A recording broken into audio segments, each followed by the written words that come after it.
ദൈവത്തിൻ്റെ മഹത്വം, the glory of the Lord. ദൈവത്തിൻ്റെ മഹത്വം എന്ന് പറയുമ്പോൾ ദൈവത്തിൻ്റെ ക്യാരക്ടേഴ്സ് അല്ലെ സ്വഭാവത്തെയാണ് പറയുന്നത്. മോശ പുറപ്പാടിനകത്ത് 33 ചോദിക്കുന്നുണ്ട്, എനിക്ക് നിന്നെ ഒന്ന് കണ്ടാൽ കൊള്ളാമെന്ന്. ആരും ചോദിക്കാത്ത ഒരു ചോദ്യമാണ് ദൈവത്തെ കാണണമെന്നുള്ളത്. നമ്മുടെയൊക്കെ ഹൃദയത്തിൽ പുതിയ നിയമത്തിൽ നമ്മൾ സത്യത്തിൽ ആത്മാവിൽ എന്നും കണ്ടുകൊണ്ട് തന്നെ ജീവിക്കുന്നത്. അന്ന് കാലത്ത് ദൈവത്തെക്കുറിച്ച് വളരെ കുറച്ചേ അറിയത്തുള്ളായിരുന്നു. ഘട്ടം ഘട്ടമായിട്ടാണ് ദൈവം തൻ്റെ ക്യാരക്ടേഴ്സ് റിവീൽ ചെയ്യുന്നത്. അതിപ്പം നമ്മളൊരു വ്യക്തിയെ പരിചയപ്പെടുന്നതിന് ഒരു ദിവസം കൊണ്ട് അവരെ മനസ്സിലാക്കത്തില്ല. It takes years. ഭാര്യ ഭർത്താക്കന്മാരാണെങ്കിൽ വർഷങ്ങൾ താമസിച്ചാലും ചില സ്വഭാവങ്ങൾ മനസ്സിലാക്കാൻ ടൈം എടുക്കും. നമ്മൾ കൂടെ താമസിക്കുന്നവരെങ്ങനെ. അങ്ങനെയുള്ള കാലത്ത് നമ്മൾ ദൈവത്തെ അറിയാൻ ആഗ്രഹിക്കണം. അപ്പം മോശ ചോദിച്ചു, എനിക്ക് നിന്നെ കാണണമെന്ന് ആഗ്രഹമുണ്ട്. അപ്പോൾ മോശയോട് ദേഷ്യപ്പെട്ടൊന്നുമില്ല. ദൈവം പറഞ്ഞു, ശരി, ഞാൻ എൻ്റെ കൈ കൊണ്ട് നിന്നെ മറയ്ക്കും, എന്നിട്ട് ഒരു പാറയ്ക്കകത്ത് നിന്നെ പാറയുടെ പിളർപ്പിൽ സൂക്ഷിച്ചുകൊണ്ട് ഞാൻ എൻ്റെ പുറവശം നിന്നെ കാണിക്കും. ദാറ്റ് മീൻസ് അതൊരു വലിയ പ്രധാനപ്പെട്ട പോയിൻ്റാണ്. ദൈവം മോശയ്ക്ക് ദൈവത്തെ കാണണമെന്ന് പറഞ്ഞു. ദൈവം മോശയോട് പറഞ്ഞു, നീ എൻ്റെ പുറകുവശം കാണിക്കാമെന്ന്. അതിൻ്റെ അർത്ഥം എന്തുവാ? ദൈവം അന്ന് വരെ ചെയ്തിട്ടുള്ള കാര്യങ്ങൾ ചെയ്തതെന്തേ എന്ന് കാണിക്കുകയാണ് അവിടെ ചെയ്തത്. അപ്പം അവൻ്റെ ക്യാരക്ടറിൻ്റെ നമ്മൾ ഈ ഓരോ വ്യക്തിയിലുള്ള നന്മ കാണുന്തോറും അവരോട് ബഹുമാനവും സ്നേഹവും നമുക്ക് കൂടുന്നു പറഞ്ഞതുപോലെ മോശ തൻ്റെ കഴിഞ്ഞ കാലം, അതുകൊണ്ടാണ് ഉൽപ്പത്തി തൊട്ട് മോശ 5 പുസ്തകങ്ങൾ എഴുതുമ്പോൾ ദൈവത്തിൻ്റെ എങ്ങനെ സൃഷ്ടി ഉണ്ടാക്കി എന്നുള്ളത് ദൈവം മോശയ്ക്ക് ആത്മാവിൽ കാണിച്ചു കൊടുത്തു. അതാണ് പിൻഭാഗമാണ് ദൈവം പാസ്റ്റ്. എന്നാൽ ദൈവത്തിൻ്റെ ഇപ്പോൾ പ്രസൻറ്റ് അതാണ് മോശ അനുഭവിച്ചത്. നമ്മുടെ ജീവിതത്തിൽ അങ്ങനെയാണ്. ഇനി വരാൻ പോകുന്ന വലിയ മഹത്വത്തെക്കുറിച്ച് നമ്മൾ അവസാനം കാണും. That means we seek him in നേക്കഡായി. അപ്പോൾ ഈ ദൈവത്തിൻ്റെ മഹത്വത്തെക്കുറിച്ച് വേദപുസ്തകത്തിൻ്റെ പല ഭാഗങ്ങളിൽ എഴുതി വെച്ചിട്ടുണ്ട്. അപ്പോൾ അന്ന് മോശ ചോദിക്കുമ്പോഴും ദൈവം ഉത്തരം കൊടുക്കുന്നു. Who are you? നീ ആരെന്ന് പറയണമെന്ന് ചോദിച്ചാൽ ദൈവം പറഞ്ഞു കൊടുക്കുന്നുണ്ട്, I am who I am. ആർക്കും അത് പറയാനൊക്കത്തില്ല. I am who I am. അവൻ ദൈവത്തെ അറിയുന്നതാണ് നമ്മുടെ ഏറ്റവും വലിയ ഭാഗ്യം. അപ്പം ദൈവത്തെക്കുറിച്ച് ചില ഭാഗങ്ങളിൽ വ്യക്തമായിട്ടും ദൈവത്തിൻ്റെ ശക്തിയെക്കുറിച്ച് കാണിക്കുന്നു. ഈ ഇസ്രായേൽ ജനം മിസ്രൈമിൽ നിന്ന് കൊണ്ടുപോയപ്പോഴെല്ലാം ദൈവശക്തി കാണിച്ചു കൊടുത്ത് ദൈവം ആരെ എന്നുള്ളത് മനസ്സിലാക്കിക്കാനാണ്. ഫറവോൻ്റെ ഹൃദയം കഠിനമാക്കിയതും ദൈവം തമ്പുരാൻ തന്നെയാണ്, അല്ലാതെ അയക്ക് തന്നെ ഒന്നും ഒരു കഴിവൊന്നുമില്ല. അപ്പോൾ നമ്മൾ മനസ്സിലാക്കണം. ഈ യെശയ്യാ 40 തന്നെ ദൈവത്തിൻ്റെ ശക്തിയെക്കുറിച്ച് പറയുന്നൊരു ഭാഗം എന്നെ വല്ലാതെ ടച്ച് ചെയ്തൊരു ഭാഗമാണ് ഇപ്പം ഞാൻ എടുക്കുന്നത്. നേരത്തെ കേട്ടിട്ടുണ്ടെങ്കിൽ അത് ഓരോന്നിനും ഓരോ സമയമുണ്ട് ടച്ച് ചെയ്യാൻ. ഇപ്പോഴാണ് എന്നെ ടച്ച് ചെയ്തത്. 40:12 ദൈവത്തെക്കുറിച്ച് തൻ്റെ ഉള്ളംകൈ കൊണ്ട് വെള്ളം അളക്കുകയും, അച്ഛൻ്റെ കൈ കൊണ്ടാണ് ഭൂമിയിലുള്ള വെള്ളം മുഴുവനും അളക്കുക. വെള്ളം നമ്മുടെ 80% നമ്മളും വെള്ളമാണെന്ന് ഞാൻ നേരത്തെ പഠിപ്പിച്ചായിരുന്നു. തൻ്റെ ഉള്ളംകൈ കൊണ്ട് വെള്ളം അളക്കുകയും ചാണുകൊണ്ട് ഒരു ചാണുകൊണ്ട് ആകാശത്തിൻ്റെ പരിമാണം എടുക്കുകയും ആകാശത്തിൻ്റെ അളവെടുക്കുകയാണ്. തൻ്റെ കൈ കൊണ്ട് ചാണുകൊണ്ട് ആകാശത്തിൻ്റെ പരിമാണം എടുക്കുകയും ഭൂമിയുടെ പൊടി നാഴിയിൽ കൊള്ളിക്കുകയും പർവ്വതങ്ങൾ വെള്ളിക്കോൽ കൊണ്ടും കുന്നുകൾ തുലാസിൽ തൂക്കുകയും ചെയ്യുന്നവനാര്? ആരെയാണ് ഈ വിളിക്കുന്നത് നമ്മൾ? ആരാണ് എൻ്റെ ദൈവം? ഭൂമിയിൽ കാണുന്ന സകലത്തിനെയും സൃഷ്ടിച്ചവൻ്റെ ശക്തി എന്താണെന്ന് ചോദിച്ചാൽ അവൻ്റെ ഉള്ളം കൈയിലാണ് ഈ വെള്ളം മുഴുവനും അവൻ ഉൾക്കൊള്ളുകയാണ്. അവൻ്റെ കയ്യിലെ വിരൽ കൊണ്ടാണ് ആകാശമണ്ഡലത്തിൻ്റെ പരിമാണം അല്ലെങ്കിൽ അളവെടുക്കുന്നവനാണ്. ഭൂമിയിലുള്ള സകല പൊടിയിൽ നിന്ന് നമ്മളുണ്ടാക്കിയത് ഈ പൊടിയോട് ദൈവം സംസാരിക്കുമ്പം ഈ പൊടിയിൽ നിന്ന് സൃഷ്ടിച്ച നമ്മളോട്, നമ്മുടെ മക്കളോട്, മാറി നിൽക്കുന്നവരോട് ദൈവം സംസാരിച്ചാൽ ദൈവം ആണ് സംസാരിക്കുന്നതെങ്കിൽ കേൾക്കാതിരിക്കുമോ? സംശയിക്കണം. ലാസർ മരിച്ച് പൊടിയ അവസ്ഥയിലാണിപ്പോൾ. 3 ദിവസം നാറ്റം വെച്ച അവസ്ഥയെന്ന് അവർ തന്നെ പറയുന്നു. 4-ാം ദിവസത്തിൽ ക്രിസ്തു വന്ന് നിൽക്കുമ്പോൾ ദൈവം ഒന്നും പറയുന്നില്ല. യേശു അവിടെ ചെന്ന് പിതാവിൻ്റെ മുമ്പിൽ നിന്ന് എൻ്റെ പ്രാർത്ഥന കേൾക്കുന്നു ഉറപ്പുണ്ട്, ലാസറസ് കംഫോർട്ട് എന്ന് വിളിച്ചു പറയുമ്പോൾ ആ പൊടിയിൽ പോയവനെ തിരിച്ചു കൊണ്ടുവരിപ്പിച്ച ദൈവം നമ്മുടെ മക്കൾ എവിടെയായാലാണ്, ആര് മാറി നിൽക്കുന്നവരാണ്, ആ പൊടിയോട് സംസാരിക്കാൻ കഴിവുള്ള ദൈവത്തെയാണ് ഞാൻ വിളിക്കുന്നത്. ആരും ഒത്തിരി വലുതാണെന്നൊന്നും പറഞ്ഞിട്ട് ഒരു കാര്യമില്ല. ഒത്തിരി അങ്ങ് മർത്യനെ പിടിച്ച് ദൈവമാക്കി വെക്കേണ്ട ആവശ്യമൊന്നുമില്ല. കൊടുക്കേണ്ട സ്ഥാനം കൊടുക്കണം. പക്ഷേ ഈ മർത്യനെ കുറിച്ച് ദൈവം പറഞ്ഞു, ഇവൻ പൊടിയാണ്. ആ പൊടി മുഴുവനും അപ്പച്ചൻ്റെ കയ്യിലെ നാഴിക്കകത്ത് സൂക്ഷിച്ചു വെക്കാനുള്ളതേ ഉള്ളെന്ന്. അപ്പോൾ അപ്പച്ചനറിയാം ഒന്നും നടക്കുന്നില്ല. പിന്നെ പറയുന്നു പർവ്വതങ്ങളെ വെള്ളിക്കോലുകൊണ്ട്, അപ്പച്ചൻ്റെ കയ്യിലിരിക്കുന്ന കോലുകൊണ്ട് അളന്നു കഴിഞ്ഞിരിക്കുക. എവിടെയല്ലേ ഏത് പർവ്വതമുണ്ട് അപ്പച്ചനറിയാം. അതുപോലെ തന്നെ പറയുന്നു. പിന്നെന്താ, പർവ്വതങ്ങളെ വെള്ളിക്കോലുകൊണ്ടും കുന്നുകളെ തുലാസിലും തൂക്കുകയും ചെയ്തു. ഈ ദൈവത്തിന് ആലോചന കൊടുക്കാൻ ആർക്ക് കഴിയും? അതാണ് അടുത്ത വാക്യം. അടുത്ത വാക്യം പറഞ്ഞതിന്, അവന് മന്ത്രിയായിട്ട് യഹോവയുടെ മനസ്സറിഞ്ഞ് ആരാഞ്ഞറിയോ, അവന് മന്ത്രിയായി അവനെ ഗ്രഹിപ്പിക്കുകയോ ചെയ്യുന്നവനാൽ, അവനെ ഉപദേശിച്ച് ന്യായത്തിൻ്റെ പാതയെ പഠിപ്പിക്കുകയും അവനെ പരിജ്ഞാനം പഠിപ്പിച്ച് വിവേകത്തിൻ്റെ മാർഗം കാണിക്കുകയും ചെയ്തു കൊടുക്കാൻ അവൻ ആരോടാകുന്നു ആലോചന ചോദിക്കുന്നത്?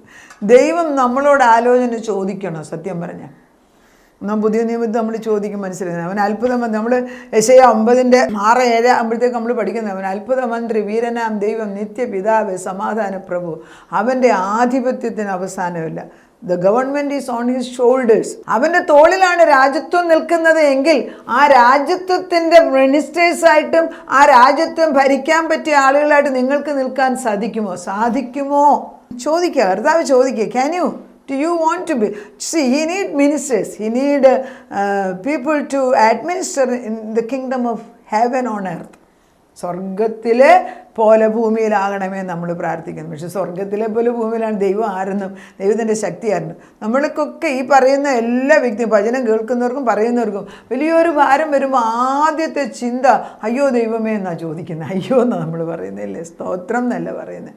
സ്തോത്രത്തോട് സ്തുതി. അയ്യോ എന്ന് പറയുന്നത് നമ്മുടെ നാവിനിങ്ങനെ വന്നു പോയിരിക്കുക. നമ്മൾ ദൈവത്തോട്, കർത്താവ് നീ അറിയാതൊന്നും സംഭവിക്കുന്നു. അങ്ങനെ സ്തോത്രം പറയുന്നവരെ എനിക്കറിയാം. പക്ഷെ ദൈവത്തിൻ്റെ മഹത്വം അറിയാതെ ഒരാൾക്ക് ആ ടൈമിൽ സ്തോത്രം പറയാം. നമ്മുടെ നാവുകളെ സ്തുതിക്കുന്ന നാവുകളാക്കി നമ്മൾ ട്രെയിൻ ചെയ്യണം. അതാണ് കർത്താവിന് നിർബന്ധമായ ആഗ്രഹം. കർത്താവ് പറയുന്നത്, ഈ ദൈവത്തിൻ്റെ ശക്തി എന്തെന്ന് നീ മനസ്സിലാക്കിയിട്ടുണ്ടോ? ഈ ഭൂമിയിലുള്ള സകല കാര്യം എൻ്റെ ദൈവത്തിൻ്റെ മുമ്പിൽ ഒന്നുമില്ല എന്ന് പറഞ്ഞ് പിന്നെയും പറയുന്നുണ്ട്. ഇതാ ജാതികൾ തുലാക്കൊട്ടയിലെ ഒരു തുള്ളി പോലെയും തുലാസിലെ ഒരു പൊടി പോലെയും എന്ന് തോന്നുന്നു. ജാതികൾ എന്ന് പറയുന്നത് കർത്താവിന് ചെറിയൊരു പൊടിയായിട്ടാണ് കാണുന്നത്. തൻ്റെ ജനത്തെക്കുറിച്ച് അങ്ങനെയല്ല പറയുന്നത്. അവൻ മണൽ പോലെ അവർ ദ്വീപുകളെ ഒരു മണൽത്തരി പോലെ എടുത്തുകളയുന്നു. ലബനാൻ വിറകിന് പോരാ, അതിലെ മൃഗങ്ങൾ ഹോമയാഗത്തിന് മതിയാവുന്നില്ല. സകല ജാതികൾ അവൻ ഏതുമില്ലാത്തതുപോലെ. അപ്പം ജാതികളെക്കുറിച്ചല്ല, അതെല്ലാം ദൈവസന്നിധിയിൽ വളരെ പരിമിതമാണ്. കർത്താവിന് ഇതൊന്നും വലിയ പ്രശ്നമുള്ള കാര്യമല്ല. പക്ഷെ നമ്മുടെ പദവി നമ്മൾ മനസ്സിലാക്കാതെ അതാണ് ഈ സങ്കീർത്തനം 82:6 പറയുന്നുണ്ടല്ലോ, നിങ്ങൾ ദേവന്മാരല്ലയോ, നിങ്ങൾ ദൈവമല്ലയോ എന്ന് തന്നെയാണ് ഇംഗ്ലീഷിൽ. നിങ്ങൾ ദേവന്മാരല്ലയോ, നിങ്ങൾ ദൈവപുത്രൻ, നിങ്ങൾ പരിശുദ്ധൻ. അതായത് ദൈവത്തിൻ്റെ ആത്മാവ് പറയും, നിങ്ങൾ ദൈവത്തിൻ്റെ പുത്രന്മാരല്ലയോ എന്ന് ദൈവം ചോദിക്കുന്നു. നമ്മൾ അത്യുന്നത പുത്രനും പുത്രിയും എന്നൊക്കെ കാര്യം മനസ്സിലാക്കണമെങ്കിൽ ചിലപ്പോൾ ഞാൻ വിചാരിക്കും എപ്പോഴാണ് ഇതൊക്കെ മനസ്സിലാക്കിയെടുക്കുന്നതെന്ന്. പക്ഷേ വേദപുസ്തകത്തിലെല്ലാം വ്യക്തമായിട്ട് എഴുതിയിട്ടുണ്ട്. 82:6 ഇങ്ങനെയാണ് വായിക്കുന്നത്, നിങ്ങൾ ദേവന്മാരാകുന്നു എന്ന്. That means we are gods. നമ്മൾ ദൈവത്തിൻ്റെ ദൈവങ്ങളായിട്ട്, അതായത് ഗോഡെന്ന് പറയുമ്പോൾ വലിയ ജി അല്ല, സ്മോൾ ഗോഡ്സ്. നമ്മൾ ദൈവപുത്രന്മാരാകുമ്പോൾ നമുക്ക് ഒരു പദവിയുണ്ട്. അത് നമ്മൾ എടുക്കുന്നില്ല എങ്കിൽ എന്ത് സംഭവിക്കും എന്നറിയാമോ? അന്ധകാര ശക്തി ആ പദവി എടുക്കുന്നുണ്ട്. അതുകൊണ്ടാണ് ഈ പലപ്പോഴും പ്രസംഗിക്കുന്നവർ പറയുന്നത് 33,000 കോടിയോ അങ്ങാണ്ട് ദേവന്മാരുണ്ടെന്ന്. കാരണം നമ്മൾ ദൈവമായിരിക്കുന്നത്, നമ്മൾ ദൈവമക്കളാകേണ്ടിയെടുത്ത ദേവന്മാരായിട്ട് ഇരിക്കാത്തപ്പോൾ മറ്റുള്ളവർ ആ പദവി എടുത്തുകൊണ്ട് പോകുന്നു. We have no clue who we are. നമ്മൾ ആരെന്നും നമുക്കറിയത്തില്ല. വളരെ സങ്കടകരമാണ്. നമുക്ക് കണ്ണ് തുറക്കാനാണ് ആദ്യം പ്രാർത്ഥിക്കേണ്ടത്. അതായത് എൻകൗണ്ടർ. അതായത് ഈ 82:6 പറയുന്നത് അങ്ങനെയാണ്, നിങ്ങൾ ദേവന്മാരാകുന്നു, നിങ്ങളൊക്കെയും അത്യുന്നതൻ്റെ പുത്രന്മാരെന്ന് ഞാൻ പറഞ്ഞു. അത്യുന്നതൻ്റെ പുത്രിമാരെന്ന് പറയാത്തതിൻ്റെ റീസൺ ഇൻ സ്പിരിറ്റ്. പുത്രിമാരെന്ന് പറയാത്തതിൻ്റെ reason in spirit there is no gender. സ്ത്രീയെന്നോ പുരുഷനെന്നോ ആത്മാവിന് വ്യത്യാസമില്ല. മനുഷ്യനെ സൃഷ്ടിച്ചപ്പം ആണും പെണ്ണുമായിട്ട് സൃഷ്ടിച്ചു. അത് ദേഹീതലമാണ്. പക്ഷേ ദൈവത്തിന് ആത്മാവിന് ഈ ജെൻഡർ പ്രോബ്ലം ഇല്ല. അതുകൊണ്ടാണ് എല്ലാം പുത്രന്മാരെന്ന്, നിങ്ങളൊക്കെയും അത്യുന്നതൻ്റെ പുത്രന്മാരെന്ന് ഞാൻ പറയുന്നു. എങ്കിലും നിങ്ങൾ മനുഷ്യരെ പോലെ മരിക്കും, പ്രഭുക്കന്മാരിൽ ഒരുത്തനെ പോലെ പട്ടുപോകും. നമ്മൾ പട്ടുപോകേണ്ടവരല്ല. ദൈവത്തിന് സങ്കടമാണ് ഈ ദൈവത്തിൻ്റെ മഹത്വം. Take time. ചുമ്മാ അതിപ്പം രാവിലെ എഴുന്നേൽക്കുമ്പോൾ നമ്മുടെ പരാതി പറയുന്ന സ്വഭാവം നമുക്കൊക്കെ ഉണ്ട്. ആദ്യമേ അവലാദ്യം കൊണ്ട് നടക്കുന്ന സ്ത്രീകൾ രാവിലെ ഇപ്പം നമ്മൾ വളരെ സിമ്പിളല്ലേ. ഇപ്പം ഞാൻ ഒത്തിരി പ്രയർ കണ്ടക്ട് ചെയ്യാനും മെസ്സേജ് പറയാനും പോകുന്നതാണ് ഒത്തിരി ഇടങ്ങളിൽ. ഞാൻ നോട്ട് ചെയ്യാൻ, എന്നെ അറിയാവുന്നവരാണെങ്കിൽ ഓടി വന്നിച്ച് ആദ്യം അവരുടെ ഭാരം എന്നോട് പറയുന്നത്. ടെലിഫോൺ ചെയ്യുന്നവർ, ഞാൻ ചിലപ്പോൾ വിചാരിക്കും ഇവരുടെ എല്ലാം കഷ്ടവും ദുരിതവും മാത്രം കേൾക്കാനാണ് ഞാൻ ടെലിഫോൺ അറ്റൻഡ് ചെയ്യുന്നത്. ചിലപ്പോൾ എനിക്ക് സങ്കടം തോന്നും. ആരെങ്കിലും അവരുടെ നന്മ കിട്ടിയെന്ന് പറയുന്ന ഇപ്പം കുറച്ച് പേരുണ്ട്, വളരെ കുറച്ച് പേരെ കിട്ടിയ കാര്യം വിളിച്ചു പറയത്തുള്ളൂ. നന്ദിയുള്ള ഹൃദയം അത് കേൾക്കാൻ നമുക്കൊരാഗ്രഹമില്ലേ? നമ്മൾ നന്മ വെക്കും. ഇപ്പോൾ എൻ്റെ മക്കളെ തന്നെ, എൻ്റെ മോള് അമേരിക്കയിലായിരുന്നപ്പോൾ ഞാൻ എപ്പോഴും വിഷയങ്ങൾ പറയും, പ്രാർത്ഥിക്കാമെന്നോ അല്ലെ പ്രാർത്ഥിക്കാൻ പറയുന്നുണ്ടല്ലോ, അതൊരു വലിയ കാര്യം.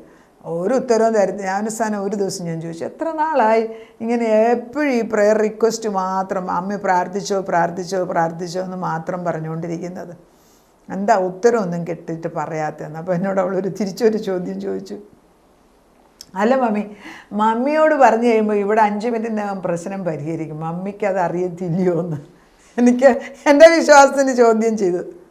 ശരിയല്ലേ? നമ്മളൊരു വിഷയം എടുത്താൽ ദൈവം അത് ഏറ്റെടുക്കും എന്നുള്ള ഉറപ്പ് നമുക്ക് വേണം. കേൾക്കുന്ന ഓരോരുത്തരുടെ ഹൃദയത്തിൽ നിങ്ങളൊരു പ്രാർത്ഥന വിഷയം ദൈവത്തിലോട്ട് അയച്ചാൽ അവനത് സത്യസന്ധതയോടെ അത് കേട്ടിട്ട് തക്ക സമയത്ത് അവൻ ഉത്തരം തരും. ഒന്നും ഭയപ്പെടാനില്ല. ഭാരത്തിൽ കൂടെ പോകുന്ന, രോഗത്തിൽ കൂടെ പോകുന്ന, പ്രയാസത്തിൽ കൂടുന്നവർക്കെല്ലാം അവൻ നമ്മുടെ സമീപസ്ഥനായിട്ട് വന്ന് നിൽക്കുകയാണ്. He will take care of you. നമുക്ക് പ്രാർത്ഥിക്കാം. നാഥാ, നിൻ്റെ സന്നിധിയിലേക്ക് കടന്നു വരികയാണ്. ആരാണ് ഈ ദൈവമെന്ന് മനസ്സിലാക്കി, മോശയ്ക്ക് മനസ്സിലാക്കി. അതുകൊണ്ട് മോശയ്ക്ക് ഇസ്രായേൽ ജനതയെ മുഴുവനും ഫറവോൻ്റെ മുമ്പിൽ ചെന്നിട്ട് എൻ്റെ ജനത്തെ വിട്ടുകൊടുക്കാൻ പറയുന്നു ദൈവം, യഹോവയാം ദൈവം പറയുന്നു എന്ന് വിളിച്ചു പറഞ്ഞു. ഞങ്ങൾക്കങ്ങനെ പറയാനുള്ള കഴിവുണ്ടോ കർത്താവേ? ഞങ്ങൾ അധികാരത്തോടെ ഇന്ന് ദൈവത്തിൻ്റെ നാമത്തിൽ നിൻ്റെ മുമ്പിൽ നിന്നുകൊണ്ട് നിൻ്റെ വചനമാകുന്ന വാളെടുത്തിട്ട് ഞങ്ങളുടെ തലമുറകളെ, ഞങ്ങളുടെ മക്കളെ ബന്ധിച്ചു വച്ചിരിക്കുന്ന ബന്ധനങ്ങൾ പൊട്ടിച്ചു മാറ്റി, ഇരുമ്പോടാമ്പുകളെ കണ്ണിച്ച് താമ്രവാതിലെ ഉടച്ചു മാറ്റി അത് അവരെ തിരിച്ചുവിട്ട് ദൈവത്തിൻ്റെ പരിശുദ്ധാത്മാവിൻ്റെ കൊടക്കീഴിൽ അവരെ കൊണ്ടുവന്ന് നിർത്തണമെന്ന് ഞങ്ങൾ പ്രാർത്ഥിക്കുന്നു. യുദ്ധം യഹോവയ്ക്കുള്ളതാണ് ഞങ്ങൾക്കറിയാപ്പിച്ച. സൈന്യത്താലും അല്ല, ശക്തിയാലും അല്ല, ദൈവത്തിൻ്റെ ആത്മാവിനെ ജയമെടുക്കുന്ന ദൈവം. ആത്മാവിൻ്റെ ദാഹം കണ്ടിട്ട് കർത്താവ്, ഞങ്ങളുടെ ആത്മാവ് നിന്നോട് പറയുമ്പം നീ അതിന് ഉത്തരം തരുന്ന ദൈവം തമ്പുരാൻ തന്നെ. അപ്പച്ചൻ അത് ഏറ്റെടുത്തതിനാൽ സ്തോത്രം ചെയ്യുന്നു. അനേക മക്കളെ അപ്പച്ചൻ തിരിച്ചു കൊണ്ടുവരികയാണ്. യുദ്ധവീരനായ ദൈവം മുൻപേ പോയിരിക്കുന്നതിന് സ്തോത്രം. ജയത്തിൻ്റെ കാഹളധ്വനി ഞങ്ങൾ കേൾക്കുന്നു അപ്പച്ച. വിജയമാണ് കർത്താവേ. ഞങ്ങൾക്ക് സങ്കടത്തിൻ്റെ ദൂതല്ല ഇനി തൊട്ട് കേൾക്കാൻ പോകുന്നത്, സന്തോഷത്തിൻ്റെ. അടിയൻ്റെ വചനം നിൻ്റെ നാമത്തിൽ അയക്കുന്ന അനേക കുടുംബങ്ങളിലേക്ക് പുതിയ ദൂത് കടന്നു ചെല്ലട്ടെ. സന്തോഷത്തിൻ്റെ ഉത്തരങ്ങൾ കേൾക്കാൻ, ടെലിഫോണിൽ കൂടെ കേൾക്കാൻ നമ്മൾ ആഗ്രഹിക്കുക അപ്പച്ച. അത് നിൻ്റെ നാമത്തിൽ നടന്നിരിക്കുന്നു എന്ന് വിശ്വസിച്ച് ഏറ്റുപറയുന്നു. അപ്പോൾ ഇതിനെ ഏറ്റെടുത്തിരിക്കുന്ന വിഷയങ്ങളുടെ മേലെ നന്ദിയുള്ള ഹൃദയത്തോടെ നന്ദി പറയാൻ ഞങ്ങളെ പഠിപ്പിക്കണമേ. അതിനത് ചെയ്തിരിക്കുന്നതിന് സ്തോത്രം. പ്രാർത്ഥനകളുടെ ഉത്തരം തന്ന ദൈവത്തിന് നന്ദി. യേശു ക്രിസ്തുവിൻ്റെ പൊന്നുനാമത്തിൽ തന്നെ. ആമേൻ.